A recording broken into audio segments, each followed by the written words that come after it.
जगातील सर्वात मोठा पक्ष असलेल्या भारतीय जनता पक्षाची गेल्या 12 वर्षामधील संसदेतील हा सर्वात मोठा पराभव आहे. महिला आरक्षण बिलास 2023ला सर्व विरोधी पक्षांनी त्यावेळी पाठिंबा दिला होता आणि हे बिल 2023मध्येच बिनविरोध पास झाले आहे. त्याची अंमलबजावणी 16 एप्रिलपासून करण्यात आली आहे. मग आता महिला आरक्षण बिल संसदेत ठराव आणण्याची काय आवश्यकता आहे? महिला आरक्षण बिल म्हणजे वुमन रिझर्वेशन बिल. मग या बिलाचा विरोध का होत आहे? विरोधी पक्षाचे म्हणणे आहे की डिलिमिटेशन म्हणजे परिसीमन बिल सरकारने संसदेमध्ये आणले आहे. पुरुष खासदार संख्या कमी होऊ नये व पुरुषांची सुद्धा नाराजी होऊ नये व महिला खासदारांची संख्या वाढवून महिलांना सुद्धा खुश करण्याचा प्रयत्न भाजपचा आहे. 2029 लोकसभा निवडणुकीची पूर्वतयारी म्हणून मतदारसंघ फेररचना बिल आणले आहे.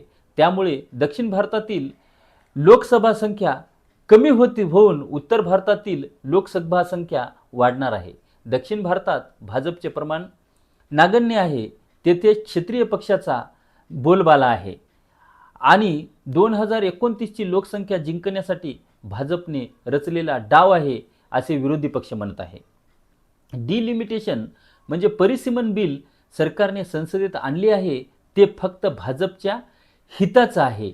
हे बिल पास झालं असलं तर लोकसभेच्या जागा 543 वरून 850 होतील आणि हे बिल संसदेमध्ये आलं सरकारला विरोधी पक्षापेक्षा कितीतरी मते जास्त पडली. घटना दुरुस्तीसाठी आवश्यक असलेले 1/3 मते संसदेत सत्ताधारी पक्षाला मिळाले नाही म्हणून संसदेत डिलिमिटेशन बिल फेटाळलं गेलं. संसदेत हे बिल पास झाले असले तर भाजपने आपली पाठ थोपटवून घेतली असती आणि आता हे बिल संसदेमध्ये फेटाळल्या गेल्यामुळे विरोधी पक्षावर सत्ताधारी पक्ष हे ताशोरे ओढत आहेत. काँग्रेस व राहुल गांधी महिला विरोधी आहेत म्हणून सर्वत्र राळ उठवत आहेत. महिला आरक्षण विधेयक हा भारतीय राजकारणातील एक ऐतिहासिक टप्पा मानला जातो.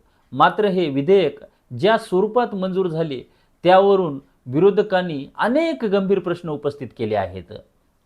विरोधकांच्या मुख्य आक्षेप आरक्षणाला नसून ते कधी आणि कसे लागू होईल यावर आहे.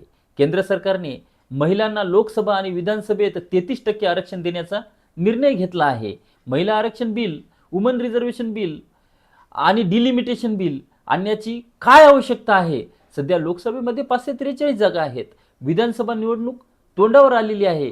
विरोधी पक्षांचे म्हणणे आहे की आताच महिलांना 33% आरक्षण तुम्ही लागू करा ना, तुम्हाला कोण रोखते? हे बिल आणण्याची काय आवश्यकता तरी आहे? त्यांच्या अंमलबजावणीतील काही अटीमुळे मोठा राजकीय वाद निर्माण झालेला आहे. विधेयकातील सर्वात मोठी अट अशी आहे की महिला आरक्षण लागू करण्यापूर्वी देशात जनगणना व्हायला पाहिजे अशी विरोधकाचे म्हणणे आहे आणि मतदारसंघाची पुनर्रचना म्हणजे डिलिमिटेशन केलं पाहिजे. प्रक्रिया पूर्ण व्हायला एकूण 10 वर्षाचा काळ लागू शकतो. त्यामुळे हे आरक्षण 2029च्या निवडणुकीतही मिळण्याची शक्यता कमी आहे. सध्या असलेल्या 543 जागांवरच हे आरक्षण त्वरित लागू करा असा प्रश्न विरोधकांनी सत्ताधारी पक्षांना विचारला आहे. मतदारसंघाची पुनर्रचना करताना ती लोकसंख्येच्या आधारावर केली जाते. उत्तर भारतातील उत्तर प्रदेश, मध्य प्रदेश, राजस्थान आणि इत्यादी राज्याची लोकसंख्या वेगाने वाढली आहे व या राज्यात भाजपचे वर्चस्व आहे. या राज्यात भाजपची सत्ता आहे. तर दक्षिण भारतातील तेलंगणा, तमिळनाडू, केरळ, कर्नाटक, आंध्र प्रदेश या राज्यातील जागा तुलनेने कमी आहेत. या दक्षिणेकडील राज्यांनी कुटुंब नियोजनाचे पालन करून लोकसंख्या नियंत्रणात आणली आहे व हे राज्ये प्रगतशील आहेत. तसेच दक्षिण भारतात वर्चस्व क्षत्रिय पक्षाचे आहे. त्यामुळे लोकशाही आणि संसदेत दक्षिण भारताचे राजकीय महत्त्व कमी होईल व त्यांना महत्त्व राहणार नाही अशी भीती विरोधकांनी व्यक्त केली आहे.